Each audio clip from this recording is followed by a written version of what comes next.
بدأت الحكاية في أزقة الكوفة القديمة، حين حمل ثابت طفله الصغير النعمان وتوجه به إلى أمير المؤمنين علي بن أبي طالب، طالبا منه الدعاء.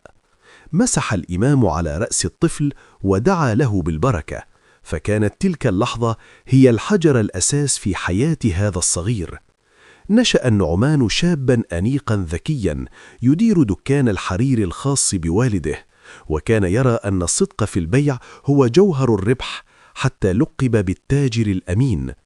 ذات يوم وبينما كان النعمان في السوق، وقعت عين العالم الجليل الشعبي عليه، فلمح في بريق عينيه نبوغا نادرا.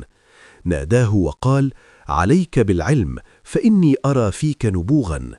عاد النعمان إلى بيته، وفي تلك الليلة اختلطت رائحة الحرير برائحة المخطوطات في غرفته، وبدأ الصراع الداخلي: هل أترك التجارة لأجل الكتب؟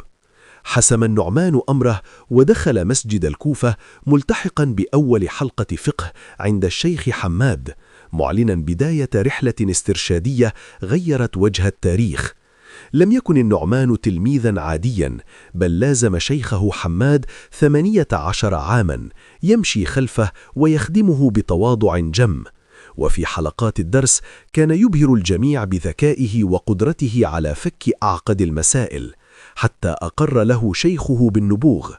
ورغم انشغاله بالعلم، ظل النعمان التاجر الورع الذي يتصدق بكل ثمر بضاعته إذا اكتشف فيها عيبا بسيطا صيانة لدينه.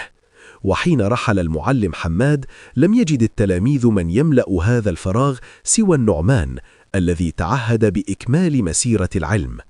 جلس أبو حنيفة في صدر الحلقة، لكنه لم يكن يملي العلم إملاء، بل كان يطرح المسألة ويشعل نار النقاش بين تلاميذه أمثال أبي يوسف ومحمد بن الحسن.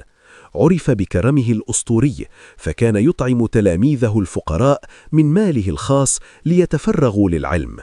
وبجانب علمه كان عابدا زاهدا يصلي الفجر بوضوء العشاء، وفقيها ذكيا يجد مخارج شرعية تحمي بيوت المسلمين وتيسر عليهم.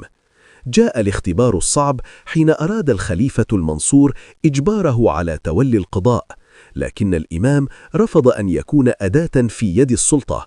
وقف في القصر بشموخ قائلا: إن كنت كاذبا فالكذاب لا يكون قاضيا.